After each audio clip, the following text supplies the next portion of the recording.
Good morning, everybody.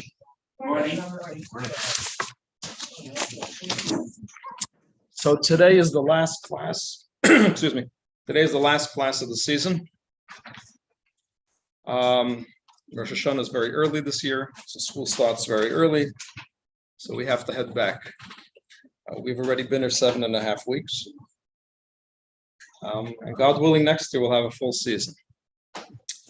If you want, all our classes, in addition to being live streamed, we keep the archives of the classes. So you can go on our website, and all the classes of this season as well as last season are all on the website. It's cocweb.org. It's on the top of the source sheet that you have.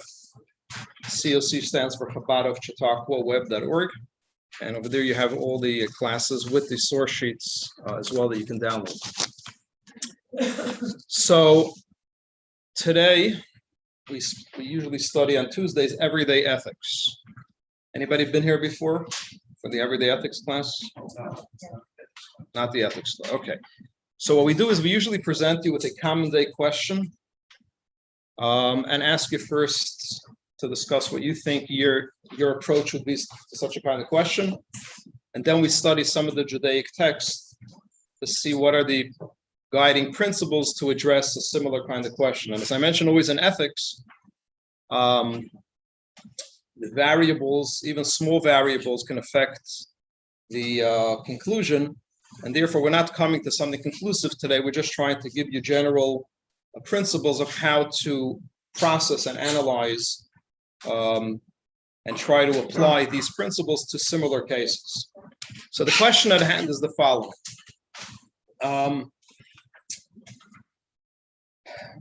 My children are part of a group called Chevrat Tehillim. Anybody knows what those words mean? Friends or a group, Chevra, Chavura. Tehillim means psalms, which means that every week they split amongst themselves to say certain chapters in psalms so that collectively the entire group, or you want to call it today modern terms, the entire club, covers the entire psalms at every Saturday. And then as a result of that, you fill in your information that you did it that week, and you enter into a raffle for a prize, whatever it should be, and they make the raffle and they send you the prize, whichever kids, as many prizes they give, wins the raffle. So one week, the following question came up. That Are we too late? No, you're not too late. I beg your pardon. Thank you.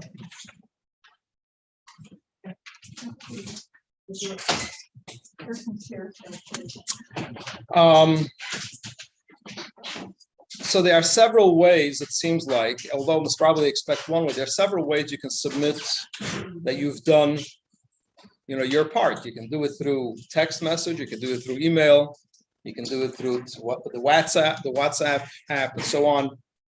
And it seems like one week, the organizers didn't look right before the raffle at one of these outlets where the information was coming from, and they left out a kid or two from the raffle. Okay, now we're talking about a small amount, but it's irrelevant the amount, and we're talking about the ethics of the case because it could apply to a larger thing. So you can imagine that's for an adult raffle. You can imagine that's for something larger. And so the question becomes, do they redo the whole raffle? Do they just compensate that kid or two because they weren't part of it?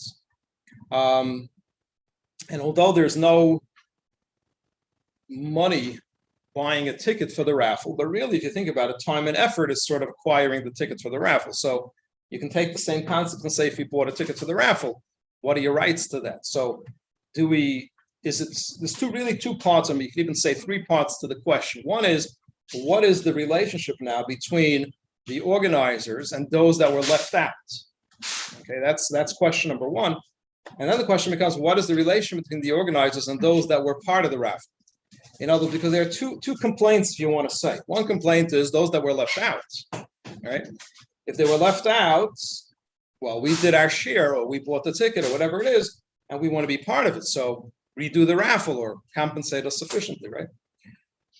But even those that were part of the raffle also technically have a complaint, and that is redo the raffle as well. I mean, those that lost would like to redo the raffle to have a second chance. Maybe this time around they can win. The only one that wants to maintain it is the one that won the raffle. Is the one that won the raffle, right? The one that won the prize. He wants to maintain it, or she wants to maintain it. So, but the others are saying, look, it was done in error. Not all details were put together properly, and therefore let's redo the whole thing.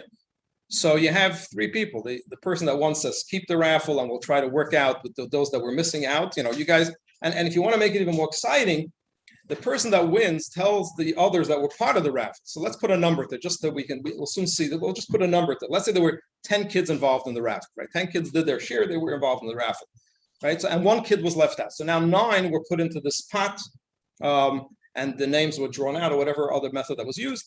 So 1 is out.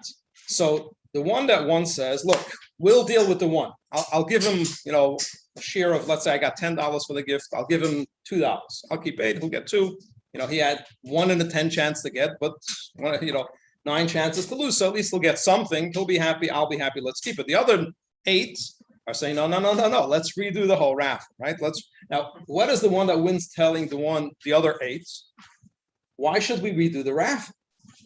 I have actually increased your chances. The situation increased your chances, because if this child that was left out would be part of it, you would have a 1 in 10 chance. Now that he was left out, it's 1 in 9 chance. So you didn't lose out of it. You actually only gained that. I mean, you didn't win that, but you increased your chances. So therefore, you have no claim that we have to redo the whole raffle. So what's the right approach? Are you asking? And again, I'm asking. Yeah, go ahead. I think they should redo the raffle. Why? Well, a few people weren't there, therefore, it's not the actual raffle that should be. A consensus is 10 people, just like Jews need a consensus of a quorum in order to do it, in order to have religious, meetings, whatever. They came like they came.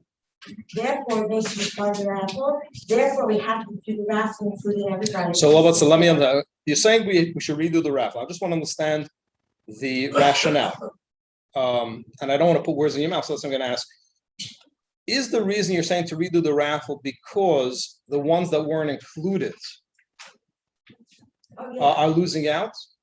Exactly. If that's the case, wait. If that's the case, and the ones that weren't included agree to keep the raffle in place, they'll work it out with the winner. If they agree, don't worry about me. So then the raffle should stand. Is it valid then or not? No. Why? The winner, as well as all the people, as if the winner never won. Because the consensus. the consensus was together, and now it's missing some of the original. Okay, fair enough. They couldn't get their fresh. Okay, does everybody agree with her? I need someone to No. disagree. No, you No. disagree. Okay. I disagree, because the person who won the raffle in the first place should not be punished because somebody left 2 names. I don't think it's fair for that person to give it back and have to go through the raffle again. I would rather give the 2 who were left out, put their names in twice the following week. So then they have a better chance of winning, and they get the same advantage and the same opportunity. But I think by no means should the person who won be punished in any way. He or she won fair and square. It wasn't her fault. Okay, so the counter argument, and I'm not, I'm just playing devil's advocate for a minute. The counter argument that she would argue to you is the person that won didn't win fair and square. It was an erroneous raffle. And so But it wasn't therefore, her fault. sure, so what? Since when does an error mean that it's your fault? The bottom line is this wasn't what was agreed upon. This wasn't what she's saying. This wasn't the consensus. This wasn't the original agreement between all parties. And therefore, it was done in error.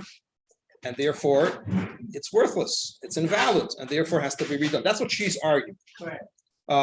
So you're right. The person that won didn't do anything wrong. No one's arguing that did anything wrong. But the question is the raffle done wrong?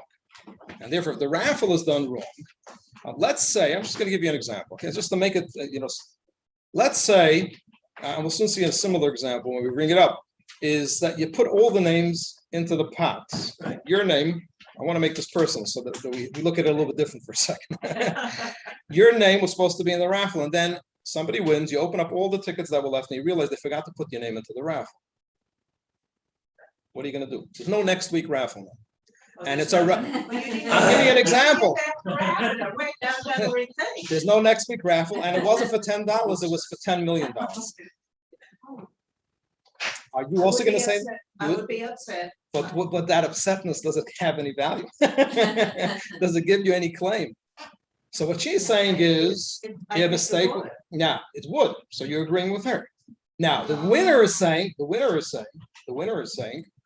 1 second. If you're the claim, right? You're the one that was wrong. Right. The winner is saying, "I'll work it out with you. I'll work it. Let's not redo the whole raffle. I'll give you."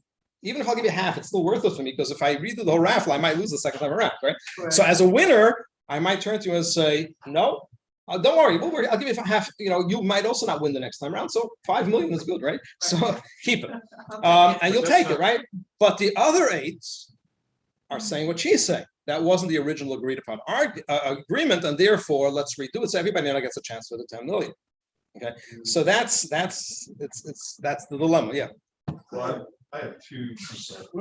I have 2 questions. One about your premise, which is that the amount doesn't matter, and I'm willing to go with that premise for this discussion. But in the real world, I would say it matters a great deal.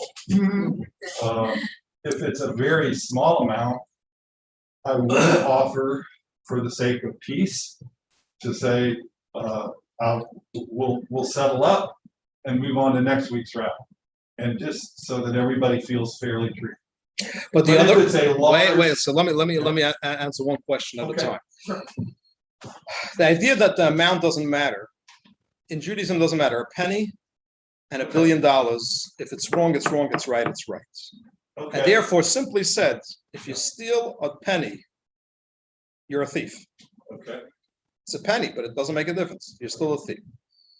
So that's why I said the money amount doesn't matter, because for the discussion's sake, it doesn't matter.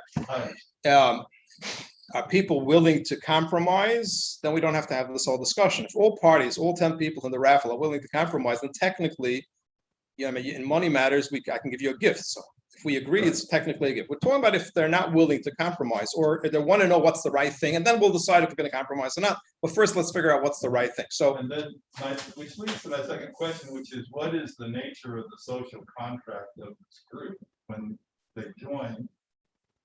Are they a faith community? Are they considered brothers and sisters? Are they considered what's the difference? Friends? What's the difference? What are their expectations? How much does it matter that somebody's feelings are hurt?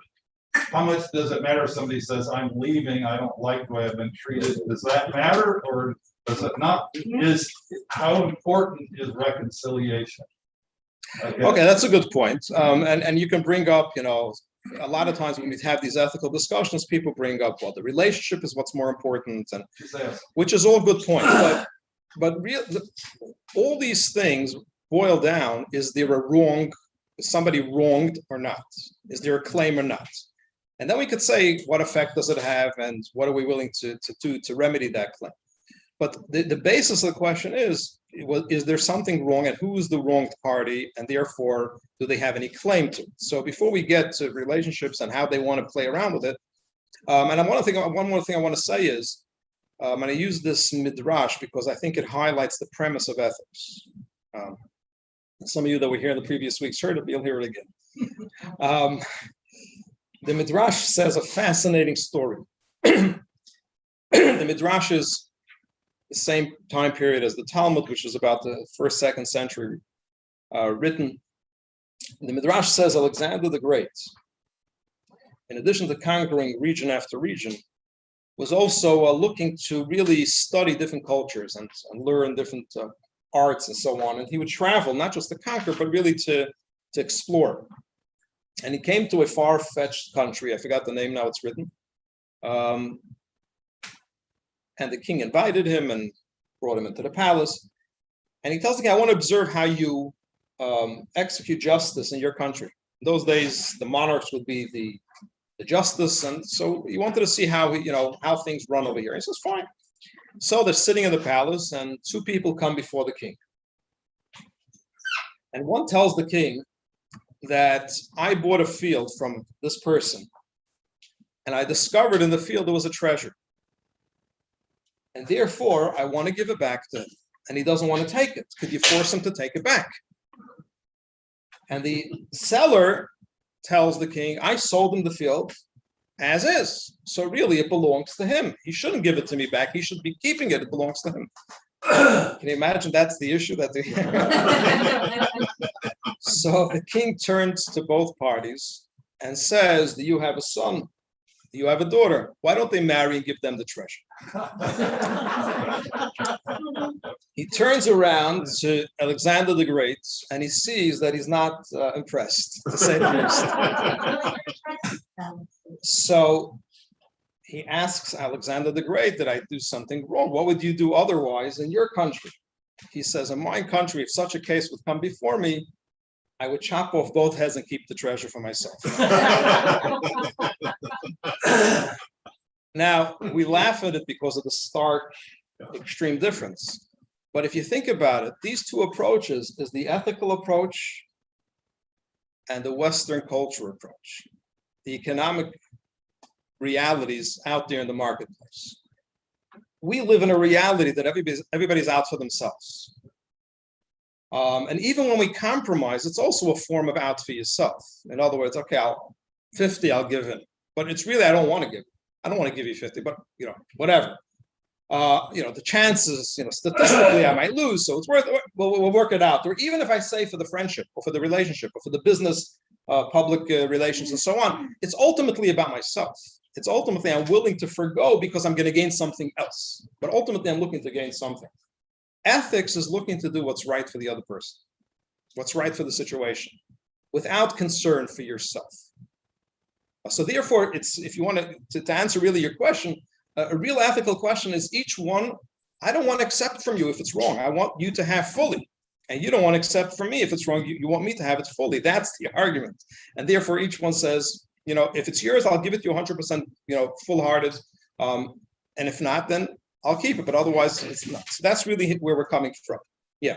So even before you told this story, I was thinking what I'm about to say, and it's going to be a whole other tangent, that I think a winner should give his winnings to the boy or girl was left out because they were hurt. They had a little trauma by not being included initially, had to be, a traumatic event for them. And so with empathy, the winner would feel this child's feeling and say, here. So let me say two things. First of all, if you would be the winner and it was about $10 million, would you say the same thing? If it was in this, if it was. You would give it up like that? Yeah, Bravo to you. But that would be considered a gift. Again, if it's the ethical thing, then you're right. But if it's not expected to do that, and you want to do that out of your good heart, that's fine. But that's a form of giving charity. It seems like they're responsible. What's that? Let me just say, I just want to add that. But to put the question in context, let's just make it easier.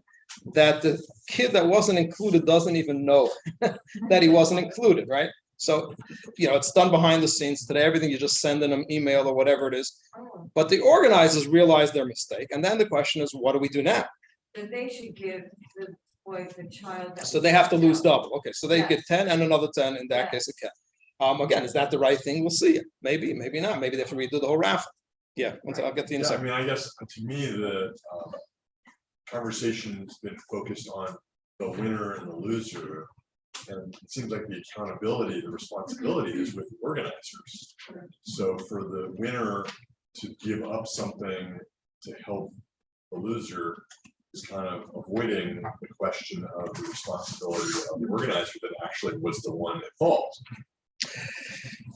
It's part of the question, but it's not the entirety of the question. Because I'm going to add another angle to the question just to make it easier to understand what I'm saying now.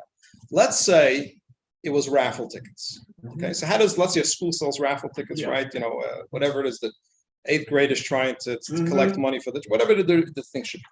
So you have the organizers of the event, Yeah, and then you have different parties going out and selling tickets. okay. Okay. And let's say the case was that a certain kid that sold tickets on behalf of the school, and this don't look at it as a kid, it could be an adult, doesn't make a difference who it is, brought it in late.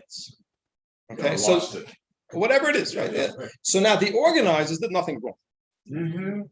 Okay, so now you could say, well, the person that lost it or brought it in late, maybe they're at fault and they should compensate, which is, but we're talking about the organized. The organized are questioning because the counter argument here, who's the one that's saying, let's undo this and redo the whole thing, are those other 8 children Mhm. that didn't win and they were part of it. Or again, if we're talking about money, so they're the ones that are saying to the organizers, it's irrelevant if he won. It's irrelevant if they feel, if the other one feels bad. It's irrelevant if you're going to give them a full prize. We want still a chance to get the full prize, and therefore we want you to redo the whole thing. That's really the part that she addressed, that said, yeah, but others are not even addressing that angle. If what's the claim of those that are arguing that this was an erroneous raffle or whatever it was, and therefore it's invalid and should be redone. So, yeah. I'm just thinking that the winner won out of a pool, 1 out of 9 or 8 versus 1 out of 10. So if you just look at it that way, if you have to point the finger, was it even a valid raffle? Well, that's what she's saying, that it wasn't a valid raffle. Right, and therefore just redo the whole because he's thing. willing to settle with the other person doesn't mean that one of the other 8 wouldn't have. Right. So his counter argument to that is that I made your chances easier. And not I, the situation made your chances But not the others, yeah. to the others. Yeah. No, to all of them. Because all of them were now 1 and 9, not 1 and 10. So all of them, when we did the raffle, had a better chance of winning. Okay, so we're very limited in time and we have to get through some of these sources. So let's move on to the sources, okay? So you all have a source sheet? If not, you'll share, so you'll do an ethical activity. So we're going to start from a Talmudic teaching with regard to division of inheritance of estates, where there was seemingly an error in that division. Again, that's similar to a lottery, because who gets which part sometimes is done by lottery. Ultimately, you can divide the value of it, but who's going to get which part of it is. So we're assuming that in this case they agreed to a particular lottery, they committed to that, and then at some point they realized that there was a mistake. Now, what was the example of the mistake? So let's see it inside. The Gemara is the Talmud. It has been stated in the case when 2 brothers divided an estate between them, and a third brother arrived from a country beyond the sea. In other words, they didn't know that this brother existed, or they didn't know that this brother was alive. But again, it doesn't make difference exactly what the scenario was. They were unaware of that reality, and it came to the fore after they made this division. Okay, so now the question is, what do we do? What do we do? Obviously, the third brother has to get a third of the inheritance, right? Now, each of the 2 that already got their inheritance are very satisfied with, or maybe unsatisfied. One is satisfied, maybe one is not so satisfied with the part that he got. Okay, so what the division was made, the lottery was drawn, right? So now the question is, you have 2 options. Okay, one option is to say, well, redo the whole thing. Okay, and the one that feels that he got the lesser part, or the whatever the reason should be, has now a chance. Maybe the second time around, I'll get the one that I really wanted. The other one that got the better part says, 1 second, why do we have to do that? Why don't we just cipher off each one a third and give it to the other brother? And this way we keep 2/3 that we already got, and just the third is ciphered off and given to the other brother, assuming again that the value is the same and so on. So that's the question: what do we do in such a situation? Do we maintain the division and satisfy the I don't know what you want to call them, the injured party, whatever, the one that was left out? Or do we say no, that since there was something wrong in the division, therefore it's undone, you have to restart from scratch? Okay. So as usual in the Talmud, we have a disagreement. We have 2 opinions. Okay. So Rab said the division is canceled. Okay, and as the commentaries explain, a new division in 3 parts is to be made. Lots being drawn again. Why? The reason is, in a case where one took more than his proper share or less, it doesn't make a difference, but it wasn't the proper amount that he was supposed to, it's an erroneous division and is therefore invalid. So we look at this lottery was done in error, and therefore, if it's done in error, it has no validity, and therefore, we have to redo the whole thing from scratch.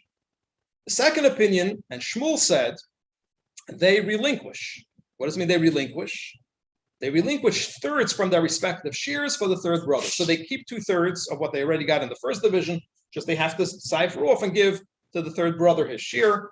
And as the commentaries explain, the division is valid, but each of the two brothers gives up 1/3 of his share in favor of the new arrival, meaning if they inherited 6 fields and each, the first two originally took 3 fields each, they now each relinquish 1 field. Now they all have an equal amount of 2 fields each, right? Very straightforward, very simple. Okay, so that's one disagreement that we have in the Talmud. Do we say erroneous? It's invalid, or we say no, even if it's erroneous, we just have to rectify the unjust, the victim of the unjust thing, but the rest is maintained in its original state. Then we move on to the Talmud, and we find a similar argument, although a little bit different, with regard to a similar case. It was stated, this is number 2 on the sheet. It was stated in the case where 2 brothers divided and inherited a estate between them, and a creditor of the father came and expropriated the share of one of them. Okay, so it was a lien on the estates. Now again, we're not talking about the legal matters. Today everything is written in contract and detail. So when things are written up and are things, so obviously there's no questions. You go based on the agreements that are clearly written up. Usually the questions that we have is when things aren't clearly stated. So there's a lot of fuzzy area. So here was the estate, they divided the estate, and a few years later, a creditor comes and says, your father owed me money, and therefore I have a right to one of these fields. So what do? Okay. So Rav said, like he said earlier, the division is canceled. In other words, we thought that this really belonged to father, and therefore we can divide it, but really belonged, it was a lien to the creditor, and therefore it really didn't belong to him. And therefore the whole division is really invalid. Let's give him his portion, redo the whole thing, what's left, and that's, move on from there. But Shmuel says, he whose share was seized has forfeited his claim. In other words, no, the division stands, and if the creditor came to one of the brothers and said, this field, I have a lien on this particular field, that brother loses out. It's his bad luck. Now we'll soon see there's a rationale. It's not just, there's a rationale why Rav says canceled, which I think we all relate to, and why Shmuel says no, that it's valid, and that brother who had the lien on his property, it's his loss.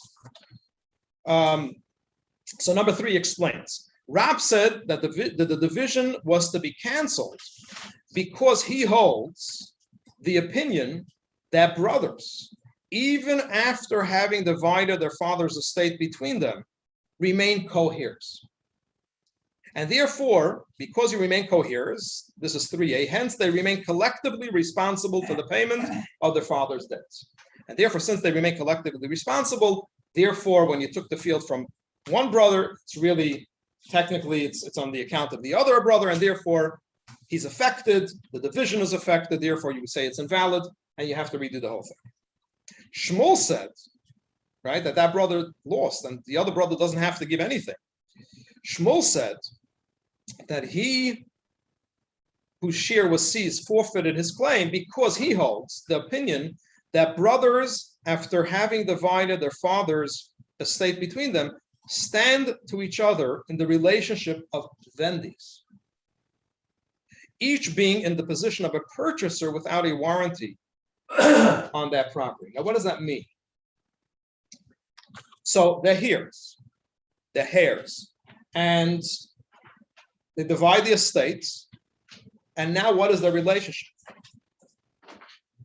Independent people. Independent people. In other words, once the division took place, their relationship is like seller and buyer. Because what does it mean with seller and buyer? They both initially owned it collectively. Then I give you this while you give me this half. So I'll give you my portion in your estate while you give me your portion in your part of the estate. That's a purchaser-seller relationship. So therefore, says Shmuel, you have to look at what governs purchaser-seller relationship, not what governs heirs of an estate. What governs purchaser-seller relationships? Well, if I sell you an estate, and later there's a lien discovered on the estate, could you come back to me or not? Well, it depends if there's a warranty or not, right? So in regular situations, in Jewish law, regular situations, even if you don't stipulate in the contract that there's a warranty, it's still as if there is, because obviously you bought a piece of property. It's obviously you're not selling property that really doesn't belong to you, right? So therefore, even if it's not stipulated in the contract, the seller assumes responsibility that if there's a lien or something of that sort, he will then give you back the funds that you paid for the property. But when we talk about brothers dividing an estate, we don't say that. Why not? Because by each one giving their share, in a sense, each one is saying, look, I gave you mine, you don't come back to claim me, and I'll give you yours, you don't come back to claim me. So unless they clearly stipulated that, there's a warranty, we say no, because each one is technically responsible for the other. So we say, you know what, just don't be responsible for the other, just be responsible for your own. And therefore, there's no warranty. So therefore, says Shmuel, that in the case of two brothers, now they have a purchaser-seller relationship with no warranty, no responsibility. If anything happens, the creditor came and showed a lien on your property, it's your loss, and you have no claim to the other property. These are two, and therefore the division stands, and he doesn't have to compensate the other brother. So now so now we move. Okay, we'll skip Tosfot. It's not important for right now. What is the bottom line? Do we hold like Rav, where we say if things aren't the way they were supposed to be, even by error, we cancel the whole thing and redo it from scratch? Or do we maintain somewhat of the original division and lottery and transaction?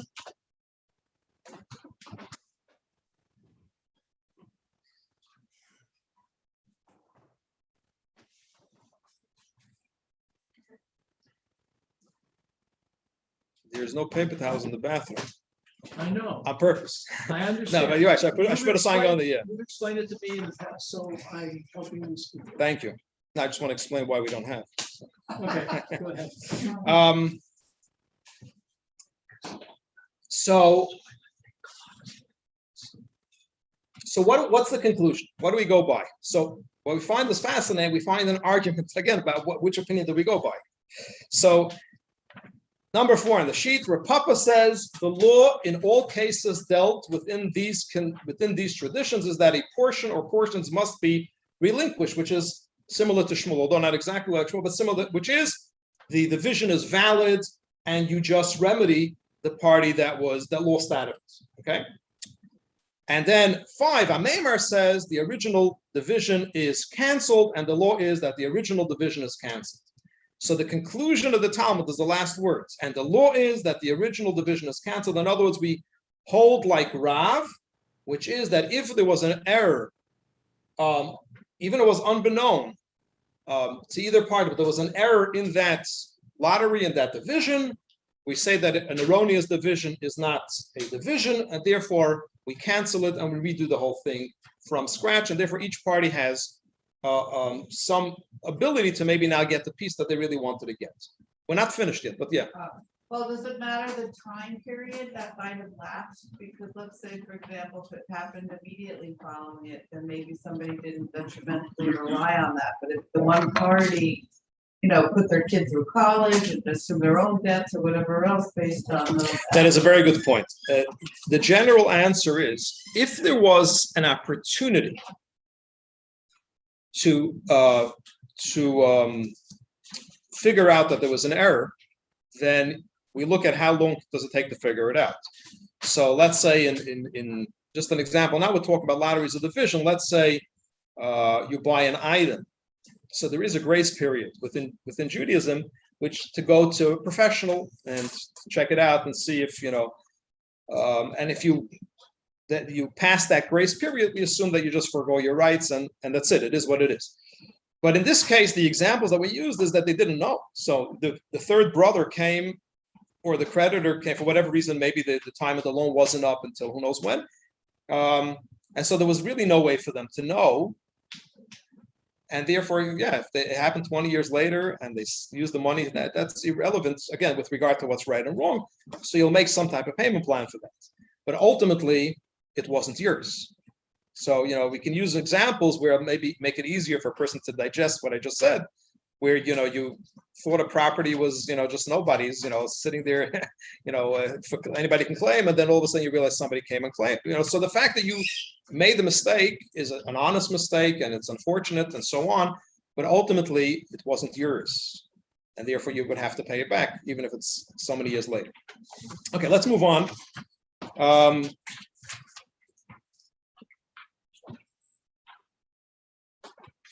Now, what I want to go, I'm going to jump a little bit, because in number 6, 7, 8, you'll see in Maimonides, this law and other laws, how he codifies it, but I want to move to number 10. And number 10 is the coded Jewish law, the Shulchan Aruch, that takes this principle that we cancel the division all the way through, even in a case where you might argue, well, maybe we should maintain it. It still says that since the law is that it's an error and therefore invalid, it doesn't make a difference what the circumstances are, you cancel the division. So here's the example. Number 10, when two brothers divide an estate, and then a third brother came from overseas, and then a third brother came from overseas, the same question is about charity. If you give a certain amount because you thought you don't have more on you, and then you find that you have more. No, I'm just kidding. Good timing. When the two brothers divided an estate and a third brother came from overseas, the division is nullified, right? That's what we learned before in the Talmud. Even, the second paragraph of number 10, even if they inherited 3 fields, and each one of the two took 1 field, and the third was divided between them. And when the third brother arrived, his lot was drawn on the third divided field.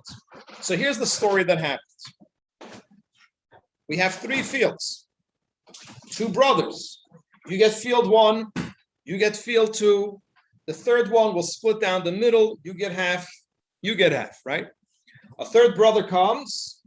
We said you undo the whole thing. You have to redraw the laterals. Now, before we go to what happens, you were unhappy with your field and a half. You wanted the other field and a half, for whatever reason it is, right? And they were very happy with their field and a half. The third brother comes, so we go back to the original division, 3 fields. The first one we pick out is the lost brother.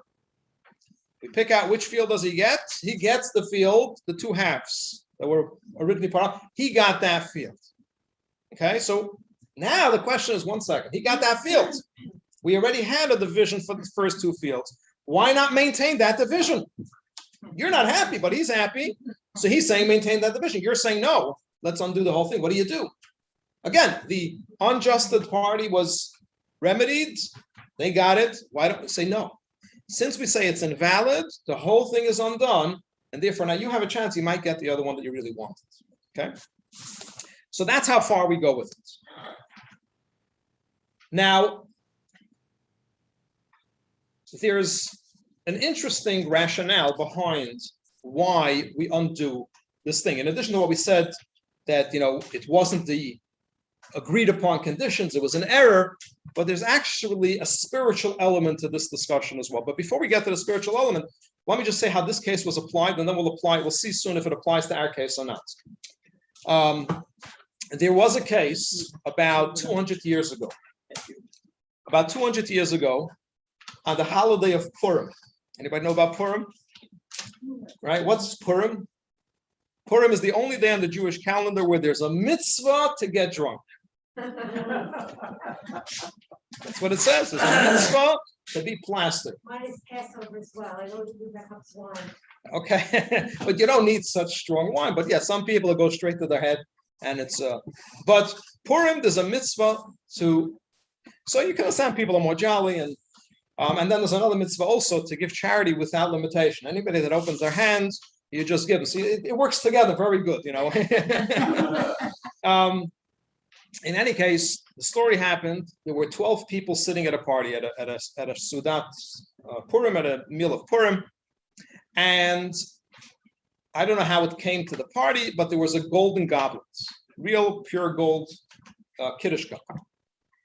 And all 12 chipped in to purchase this. Maybe somebody walked in and was selling it. They all 12 of these people chipped in to buy it with the agreement that they'll raffle it off amongst them, and whoever wins will get to keep the golden goblet.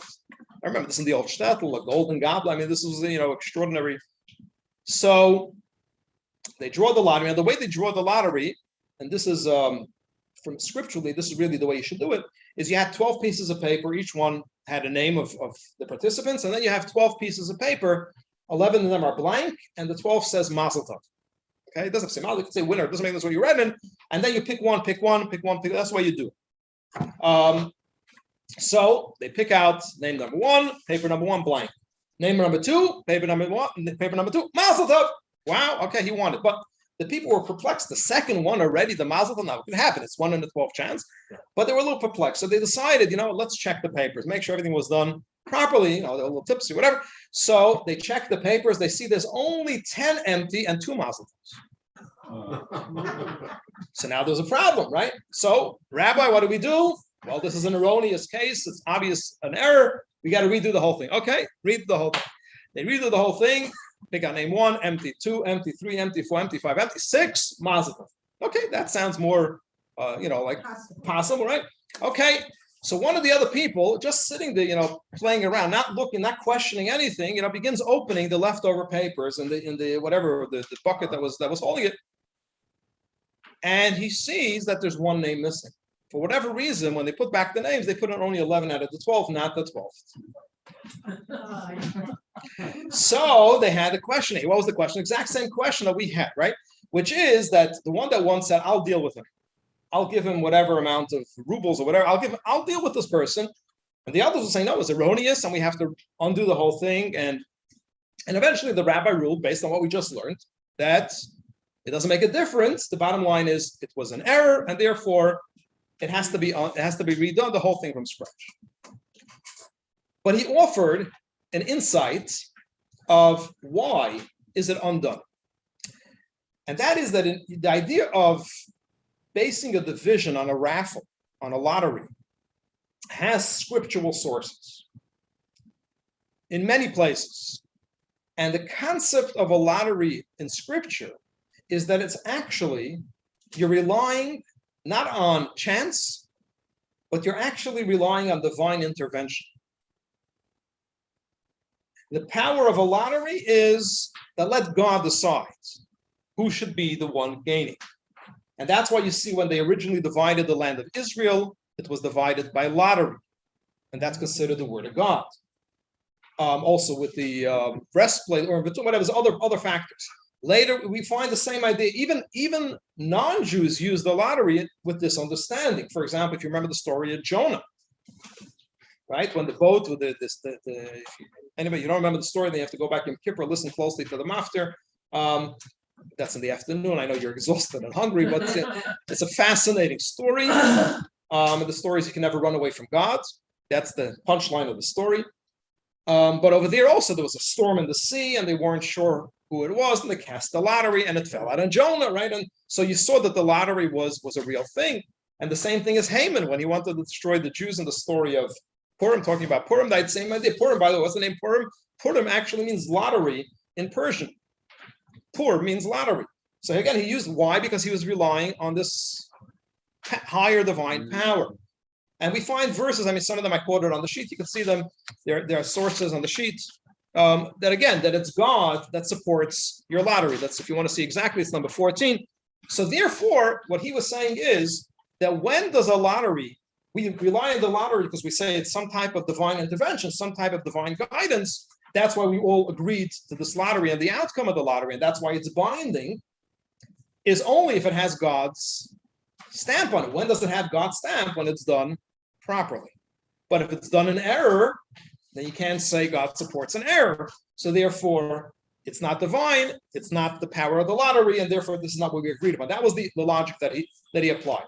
So now what it would seem, if we take this approach, it would seem that in the case of the Tehillim, what you would make the argument is that it's erroneous. You have to redo the whole thing. And the kid that won, he had his hopes high, but we'll have to deal with it. But you can make a distinction. And this distinction was made later. We'll talk about, organizations make raffles and sort of like silent auctions and raffles as a fundraiser, and people buy tickets. And again, it's a similar story where either they forgot to bring in the tickets, or they lost the tickets, or they brought it in too late, and the same kind of question came up. And yet a distinction was made between the example of the golden goblets, the example of the Talmud, and the example of an organization's raffle with tickets. What would be the difference? Before I tell you. The difference is the following. In the case of the Talmud, the inheritance, each one owns part of the estate. And they forego their ownership. Again, whether purchase-seller relationship or the however you're going to look at it, based on the lottery. Okay. The same applied with the golden goblet. Each one invested a 1/12 of the value of the goblets, and then who's going to get it? Each one is going to forego, is going to, so to speak, sell or gift their 1/12 portion to whoever wins the lottery. So they have a right to it. And now the lottery takes it out of their ownership and transfers it to somebody else. So therefore, we say when it was an erroneous act of acquisition, then it just never occurred. If it never occurred, then it remains in the original possession, and therefore you have to redo the whole thing. When we talk about an organization offering a prize for tickets, or in this case, similar to tickets, each child doing a certain amount of psalms and therefore having a right to one name inside the thing, you can't say that each person that purchased the tickets owns the prize. The organization owns the prize. Now, if you buy a ticket, you'll have a chance to win the prize, but not that you own the prize and you're giving up your right to the guy that won, that his ticket was the winning ticket. Therefore, the argument is that in that case, the lottery is valid. There's no error in the lottery because the organization owns the item and they did a lottery. Now, was the person that purchased the ticket or the child that said the Tehillim, the Psalms, that had a right, were they wronged? Yes. Did they have to be compensated? Yes. But was the lottery drawn properly? The organization did nothing wrong. They own the item. They made a lottery in the same way, whether there was 5 kids that joined or 10 kids or 10 tickets that sold or 100 tickets that sold. That's irrelevant. By the inheritance, it is relevant. If you have 2 brothers or 5 brothers or 10 brothers, it's very relevant. And the same thing is with the cup. It's very relevant if you have 5 people participating in the value and dividing it, or 100 people. But in the organizations, it's irrelevant how many people purchase the tickets. They're offering the prize if you purchase it, if you donate, so to speak, to the organization. Therefore, the argument was that in such a situation, it is absolutely valid. But you still have to compensate. How are you going to compensate? They need them return the funds that they purchased the ticket, or put them into the next raffle if there is a next raffle, which if that's what they want, they have the choice to ask for a refund or to defer it to the next thing. So therefore, in the case of the Tehillim, it would be the same thing. Because in the case of the Tehillim, again, they don't own the prize. And maybe even the kids don't even know what the prize will be. So it's the organization that really owns the prize and is offering that if you do it, you'll get a chance to win a prize. Therefore, the lottery that they did is valid. They did nothing, there's no error in the lottery. So those 8 kids that lost have no claim. The kid that won has a right to it. The one that, for whatever reason, his name wasn't included, they have to find a way to compensate that kid. So that would be seemingly the conclusion of that case. Yeah. So how does that relate again, though, to the idea that the lottery is divine thing? So when do we say that? Now we can say only that. Say it when people have part ownership So, instead of, is that what you're saying?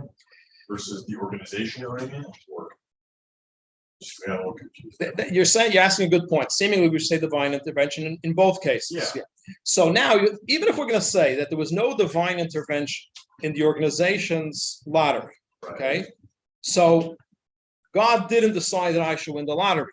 Okay, it's irrelevant to this case because, again, if you have a right to the property, then I say, if God tells me, I'll give it up. God didn't tell me, I never agreed to give it up otherwise. But if you have no claim to the property, so the organization says, we decided we're going to go to the lottery, whether it's divine or not, that's irrelevant to this discussion.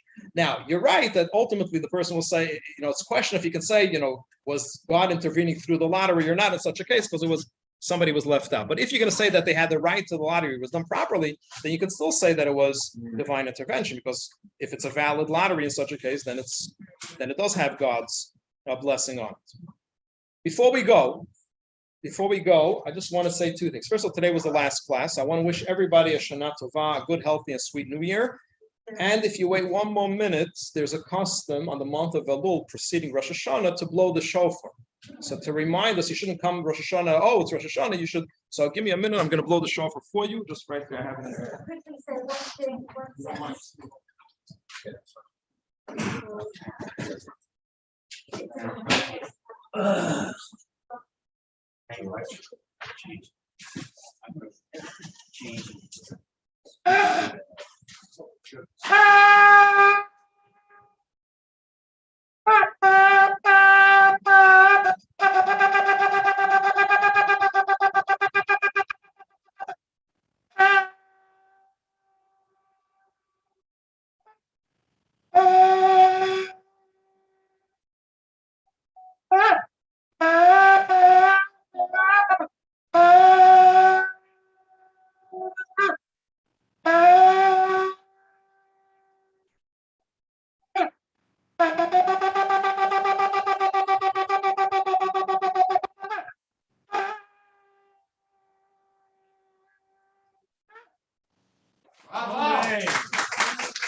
Yes.